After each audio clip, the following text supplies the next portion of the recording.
If you're an OKC Thunder fan like me who's been used to watching the team compete in the postseason for a good part of the past 10 years or so, it might feel as if the franchise has been under this current rebuilding process forever. But the truth is, it's only been less than 2 years ago that the Chris Paul-led version of the Thunder did compete in the 2020 NBA playoffs as the 5th-seeded team. Well, since then, OKC has yet to get back in the playoffs while also showing very little inclination to even try. But considering that the franchise was able to stockpile an unprecedented amount of draft capital, consisting of 19 first-round picks and 19 second-round picks over the next 7 NBA drafts, it seems like the Thunder can't afford all the patience in the world needed before trying to assemble a playoff-ready roster once again. Although the difference with the Thunder as compared to other teams in the past who have chosen to build through the draft is that OKC has already landed some gems even before deploying a majority of the team's acquired draft assets. Right as the team's retooling process began in 2019, GM Sam Presti was already able to acquire Shai Gilgeous-Alexander via trade, and currently, the 6'6" combo guard looks like one of the best young players in the entire NBA with his tremendous ability to break down defenses together with his expanding range and defensive abilities. Gilgeous-Alexander has already been posting borderline all-star numbers during the past 2 seasons, and by the looks of it, he could easily be the crown jewel of the Thunder's rebuild when everything is said and done. Then, fast forward to the 2021 NBA Draft, and the Thunder have once again landed a potential franchise-changing player in 6'9" Australian point guard Josh Giddey. As a rookie, Giddey has already looked like a transcendent playmaker with a super high ceiling and a solid all-around game. In fact, Giddey has recorded the 3 youngest triple-doubles in NBA history while also looking like a lock for the All-NBA Rookie First Team.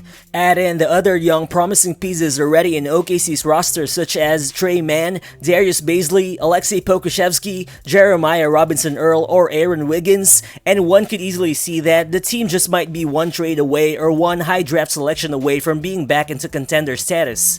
But given Sam Presti's history of unpredictability, should we really expect the franchise to start pushing their chips into the middle of the table, whether it be by making trades or free agent signings right this 2022 offseason? And what should we actually expect the Thunder to do in the 2022 NBA Draft? That's what we'll talk about in this video. So what's good everyone, it's Real Balls here, but before we move on, if you guys happen to enjoy these types of content, please make sure to hit that like button or that subscribe button.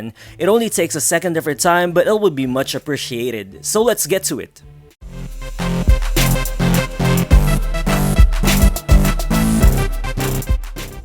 First, let's talk about OKC's current roster. Looking at it, all 15 of the Thunder players who finished the 2022 regular season on standard deals remain under contract next season, which means the front office won't technically be having any free agent decisions to make. However, the team still has to make some calls as to whether to keep or to cut certain players who have team options or non-guaranteed salaries entering next season, especially considering that the Thunder will potentially have to accommodate 3 or even 4 incoming players coming from the draft.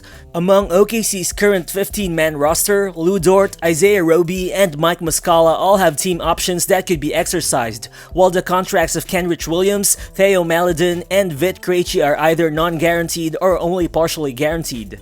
Well, I definitely don't expect everyone to be back, but some of these decisions are going to be easy to make. To me, working out potential extensions for Lu Dort and Kenrich Williams are going to be key to the team's continued development, especially in terms of OKC's emerging defensive identity. In 58 games before the All-Star break, OKC had the 8th best defense in the entire NBA. This is a stunning development considering that the team lacked a rim-protecting center. However, the team's defense plummeted to number 28 during the 24 games after the All-Star break, and it's no coincidence that Lu Dort and Kenrich Williams, who are 2 of the Thunder's best multi-positional defenders, both didn't play a single game during those final 24 games of the season. Well, first, Lu Dort's defensive impact is definitely something to look at. Dort has defended players selected to the 2021 All-Star Game in 34.2% of his half-court matchups this past season, which ranks first in the entire NBA.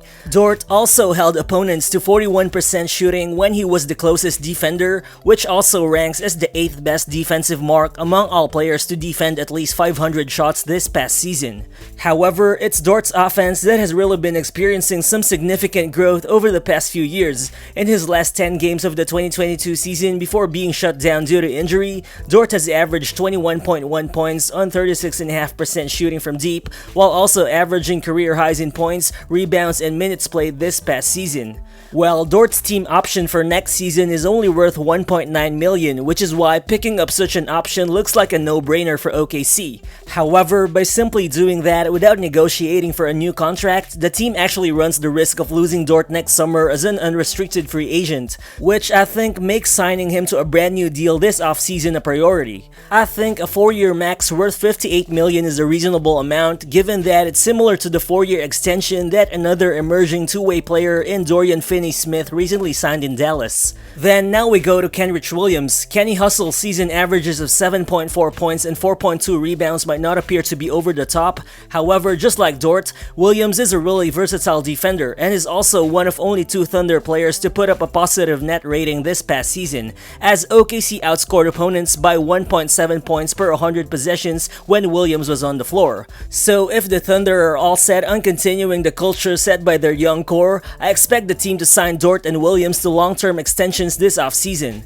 But despite not being expected to make a lot of free agency moves, it's worth noting that OKC is still one of the most interesting teams to monitor early in the offseason, and that's because, at this moment, the Thunder has $31.8 million in cap space available. But the thing is, when Gilgeous-Alexander's rookie max extension kicks in starting July 1, all that available cap space practically goes away. But again, right now, up until the 30th of July, the Thunder can still make trades by accommodating unwanted big contracts from other teams in exchange for acquiring more draft picks, which is exactly what OKC did a year ago when they acquired Kemba Walker and the $74 million left in his contract from Boston while receiving the Celtics' 2021 first-round pick in exchange. But as we know, OKC eventually agreed to a buyout with Kemba Walker, but his contract still left a $26.3 million cap hit for the 2021 to 2022 season and a $27.4 million cap hit for the incoming 2022 to 2023 season. Again, OKC could make a similar trade before July 1 for the sole reason of acquiring more draft assets by potentially trading veterans like Derek Favors or Mike Muscala, provided their respective options are picked up. However, I expect the Thunder to be more conservative in terms of taking back long-term money via trades this offseason, and that's because the NBA's new collective bargaining agreement is projected to take effect by the beginning of the 2023 to 2024 season, meaning a spike in cap space is about to come, and a small market team like the Thunder would definitely want to be certain about changes in cap space first before making any long-term financial decisions. And certainly, the front office would also want to see how the team looks on the court for an extended period of time first before deciding on moves that could affect the roster's dynamic. And what do I mean by that? Well, although Shai Gilgeous-Alexander and Josh Giddey are considered the 2 highest upside players and potential cornerstones of the franchise, they've only played together for a total of 41 games last season, which is a very small sample size. Further, in the 931 minutes they've shared the floor together, OKC was outscored by 10.5 points per 100 possessions, which is the 5th worst rating among all 2-man units from the Thunder roster. Well, sure, those numbers look bad, but considering that both SGA and Giddey are natural ball handlers, I think their fit definitely wasn't expected to look that good immediately. Basically, their chemistry was always expected to take some time to develop.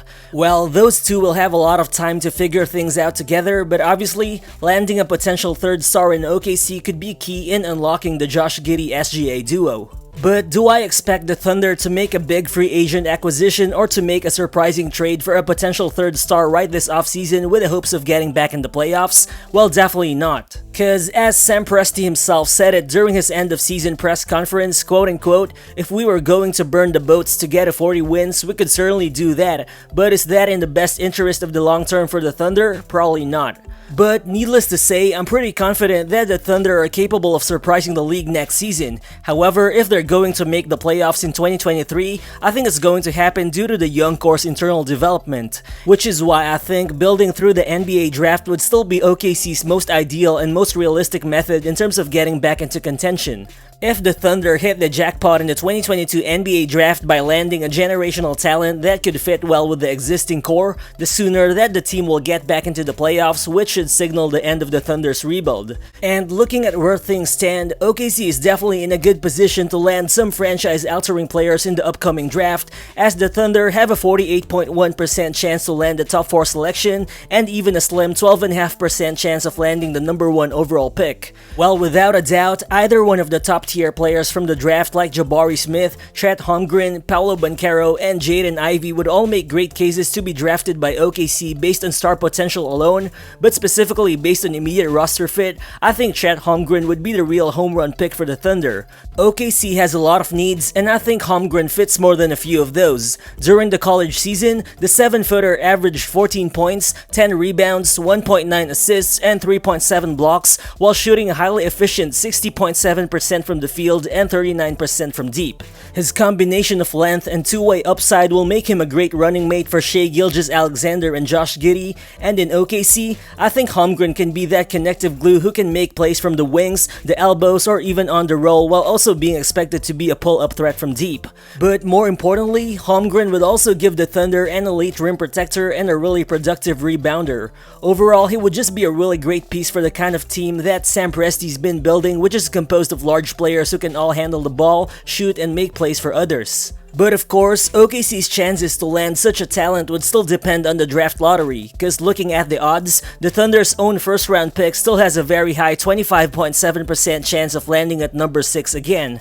Well, OKC could always try to trade up if that happens, but in the 5 to 6 range, we're still talking about potentially landing a high upside NBA ready two-way player like Keegan Murray, who I think will be a great fit with the team as well. And of course, the Thunder still has a second lottery pick which has an 86.1% chance of landing at the number 12 spot.